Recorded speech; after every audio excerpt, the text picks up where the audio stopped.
The reason I'm starting off with a hands thing, that being a video game, is because earlier today, I started Titanfall 2, and I finished Titanfall 2, like maybe 30 minutes ago, less. And I want to talk about it because I just finished the campaign. Hot damn, that was good. So, why was I playing Titanfall 2? Well, it was a game that, I mean, I've owned it and the original on Steam for years now. For years? Like, there was a $2 sale for both of them, something like 3 or 4 years ago. So I picked them up and figured, someday, and then that whole thing happened where the game lost support so hard that you couldn't open it up, or you might expose your computer to people trying to inject scripts and stuff. Scripts and stuff in. So I was okay. I'm not even going to install it for the time being, and it just kind of sat in my Steam library for the longest time until just recently. I was hearing these rumblings that Apex Legends, which is a game that looks, I've always thought things about Apex looked fun. I just hate team games. I am not a team player. I'm a solo guy. I don't like team games. I don't like getting matched up with randos. It seems like it's so unnecessarily frustrating. So the things like the movement look fun, all that looks cool, but I've never really felt the desire to actually go in and try it, I've never wanted to go in and try it. And I heard, hey, Titanfall is basically just Apex, but what if it was if it wasn't a team game? Well, a team game in the sense that, it's not like a battle royale. I'm also not too interested in battle royales as a genre. I don't know, seems like a lot of waiting around. I just want to shoot things. God damn it, I'm an ape brain. So I heard, there's been so many people bemoaning the loss of Titanfall, and it always seemed really cool. I love mechs. You guys know I love robots. And recently there were these rumblings that Apex was going to, Respawn was going to be resurrecting Titanfall in some way. Titanfall 2. The other TF2 shooter. And it seems like something like that happened. The servers are back up, and it's supported, and there's like an anti-cheat and all that. It's like safe to play.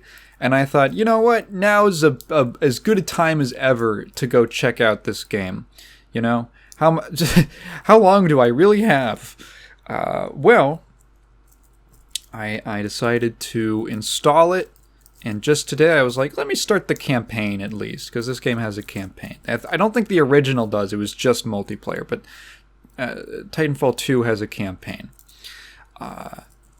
Wow, that was really fun. I don't know if I could say that much more about Titanfall 2. You guys know I can say a lot more about anything. I won't kid myself. I won't kid you. So, Titanfall 2, man, I feel like I'm really late to the party on it, but goddamn, it is fucking fun. I adore the movement in this game. If you're not familiar, Titanfall 2, the idea behind Titanfall is it's these big mass multiplayer battles where players have the ability to call in these big mechs. Not like city-sized mechs, just like maybe two or three cars stacked on top of each other sized mechs called Titans, which fall from the sky. And that naturally means that if a map is going to be able to support big-ass robots walking around and shooting at each other and zooming and dodging and dashing, they have to be pretty big. So how do you compensate for a robot that's really big? For theoretically every player on the map could be in a big-ass robot at any given time. Not any given time. I think you unlock it at some point. Like you have to build up to calling it. It's something like that. I haven't checked out the multiplayer yet. Let's just say, you have to support 16 at least people in big ass robots. Well, the maps have to be really big. So how do you make the maps really big without harming the on the ground, the pilot, the boots on the ground fighting? How do you make that not miserable? Well, you just give it crazy movement. You give everyone crazy movement. The universal movement options in this game are so fun. Gosh, and I'm sure that there's probably more stuff that I don't know of that's like multiplayer specific. But this game has some really nice just dash and slide things. Well, not dash, but like a run, like a sprint into a slide, into a sprint again. Really where it gets sick is with the wall running. Pretty much any surface can be, that's sufficiently flat can be run on. And you have a double jump. So what I figured out, it was fun to kind of, the campaign was a really good, I call it these sorts of things, roller coaster campaigns. Like that's how I described Space Marine, right? This game has a roller coaster campaign. It's a very short, sweet, like under 6 hours. What does Steam say? What does Steam say about the old TIF2, the Toofty? 5.7 hours. So not very long, but from beginning to end, this kind of continuous, very linear, just shoot you straight through a tube kind of experience where you're going to get basically the full range of the game. There's a bunch of these different Titan classes. You're going to get a bunch of, you're going to get to check out, pretty sure by the end, all of them? I want to say all of them you get by the end.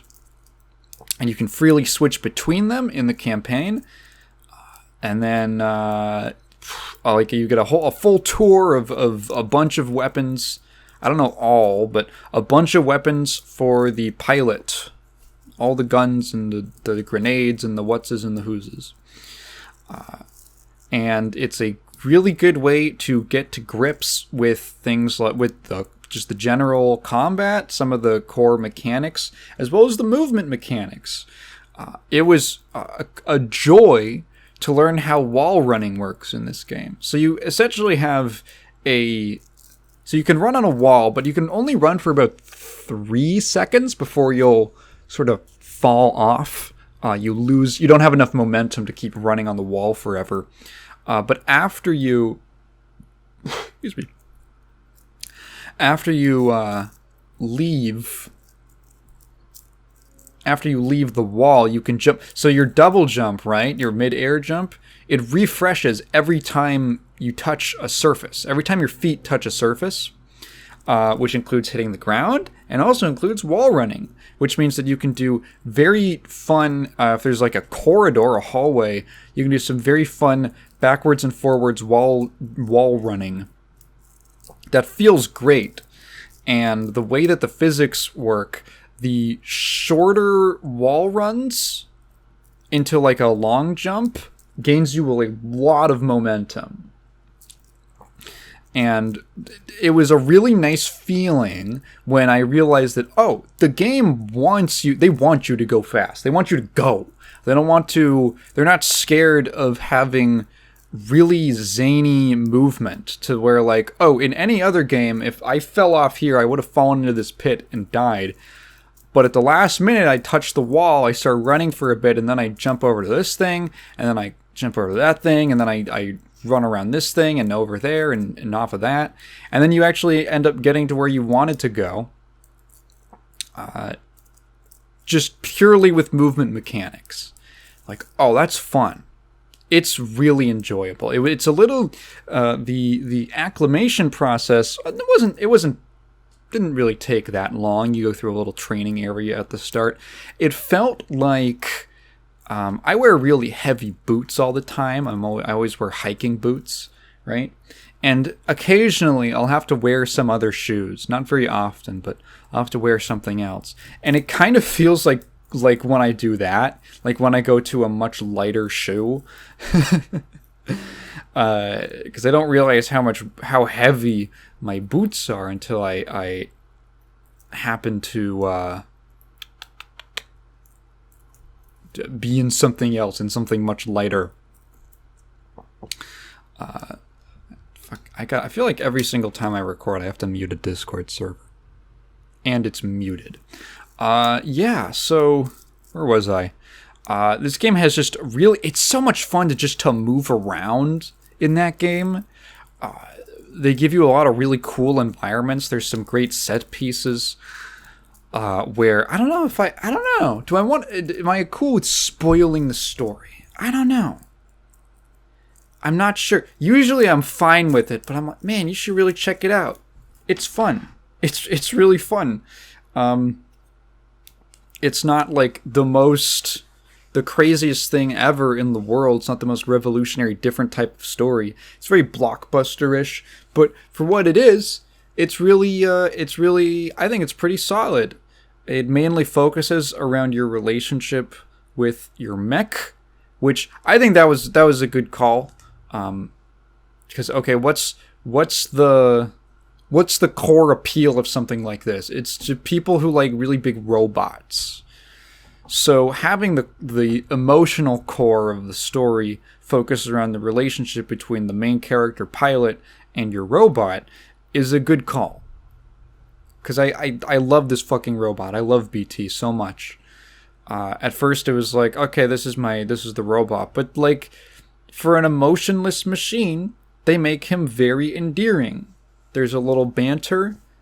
You guys have like, you end up having a little bit of rapport. It's a solidly done relationship. And I felt something by the end. I was like, I love my fucking robot. My stupid ass robot, BT. There's some really cool, fun gimmicks that I'm sure only appear in the campaign. Do I even want to spoil those? I will. This is your recommendation to go check it out. Because honestly, I only paid like $2 for it, but I feel like that was that was worth it. The campaign is great. If you're someone who, I know that there's people who only play like COD games for the campaigns or something like that. If you're that type of player, I think this is totally worth it. It's really fun. There's just like, it's really well paced.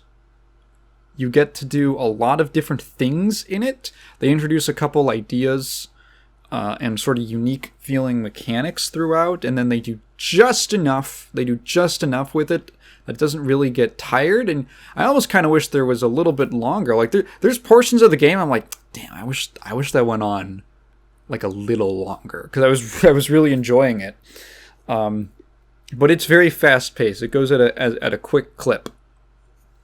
I guess that's your warning. You can skip to the next part of the podcast. If you care about spoilers for the campaign to a first-person shooter that's mainly meant to be a training mode for online multiplayer. Anyway, that time shit was so cool. I was not expecting that. When they started getting into weird time travel stuff, I was like, what is it? And usually, man, we're going to talk about Mortal Kombat 1 later. This is going to be so funny. This is going to be so funny to compare these two. Because Titanfall 2 doesn't, and it does it in such a, it's almost blasé about it. It's like, oh, shit, all right, yeah, I guess time travel. I guess time quakes are happening, or whatever. And you get like a device. There's this awesome sequence that goes on for a pretty good amount of time, where you're going through this big facility, and you can freely switch between the present and the past. The present, where it's all dilapidated and in ruins, and the past, where it's fully operational, before all that, where they also have, there might be guards or barriers or something fallen wreckage that's not in one place but in another, you know, a gate that's open or closed. There's also enemies that are in one location but not the other, or one time but not the other. And I want a game like that. There's gotta be, right? There's gotta be some fun time flipping game. What was that Raven Software game? It was like the last one that they did before they went to the Call of Duty mines. Raven Software games. Singularity, yeah. That had like a time theme. Didn't it? I don't know if it was game. I don't know if that was if it really, how much it leaned into that. But it's a good gimmick. It's a lot of fun. And I wish that even a little more was done with it. But what's there is really neat. There's a stark difference. It's fun. It's funny because I really like the on foot stuff, and I almost prefer it's going from that to the Titan gameplay and the Titan combat. It's definitely a different feeling. It's two different styles, which it should be. Titan gameplay, it's a little like more deliberate, if that makes sense. Slower, I think, is fair to call it, at least from what I played in the campaign. Might get crazy in multiplayer or at a high level, but at least in the campaign, you know, you're this big thing. You don't move around the fastest. You can't really jump. You can't really jump. You just sort of auto walk up things that are, you know, a certain height, below a certain height. But you get a lot of weapons that focus on, a lot of weapons and abilities and stuff between the different classes of Titan that require you to kind of stop or wait to lock on to something, or wait for something to rev up, or damage that has to build up, something like that. Something has to charge. They definitely wanted Titans to be slower, more powerful, with a more build up, you know, the anticipation to the build, to the anticipation to the shot or the big blast or something like that. Which is, it works. It's fun to like absolutely chew away at another Titan's health bar, or just crush like regular enemies underneath you as you can just walk over them. It's great. It's so much fun. The game puts you. It kind of pushes you through a couple different weapons. So man, there's a lot of fun guns. At one point in this game, I remember stopping and thinking, man, there's a lot of fun guns in this game. I'm the type of guy who I'll find the thing that I like, and then that'll be it. That's the thing that I'm going to use for the foreseeable future. That's my thing. I am not like, oh, let me go experiment for experimentation's sake. I find the gun or the guns or the set of abilities or the character or the class or whatever that I like, and I kind of just stick to it, because I feel like I tend to have very particular tastes.